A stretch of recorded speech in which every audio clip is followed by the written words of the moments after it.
गाड़ी उपरे आक्रमण किए पखन मारुछे तो आर किए बाड़ी थी पिटुछे हम्स दाबी ने प्रतिवाद बेलके एंता चित्र देखवा लगी मिलिथिला यादे ई वीडियो भाइराल होउछे बरगढ़ बड्डोल रो ई चित्र गला सोमवार दिन रो बेलबुडे बड्डोल छके गुटे एक्सीडेंट ने जने महिला को डेथ हेतिला स्वामी और स्त्री जिबार बेलके गुटे गाड़ी सेमान को पिटी देथिला जेन घटना के निकरी हम्स बनाबार दाबी ने लुके आंदोलन करुथले ई समय ने सेने गुटे गाड़ी जोर जबरदस्त करिकिना से रास्ता ने ढुकेई देथिला जेनथी लुके रिस्मी हेकरी पिटामरा करिथले पखन और बाड़ी थी पिटी पिटी करी गाड़ी के भांगी थिले गाड़ीर ड्राइवर और गाड़ी रे बसिथिबार किछि जुआन को भी निर्धूम पिटिथिबार सूचना रहुछे जार वीडियो यहाँ चिन भाइराल होछे एताके नेकरी एबे तो पुलिस रो प्रतिक्रिया न मिली पारे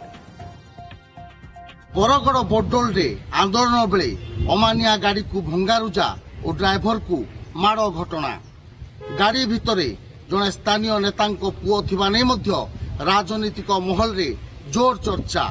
घटना को 4 दिन बीतीथिले मध्य गाड़ी भितरे किए किए थिले से नहीं मुह खोलिबाकू नाराज पुलिस।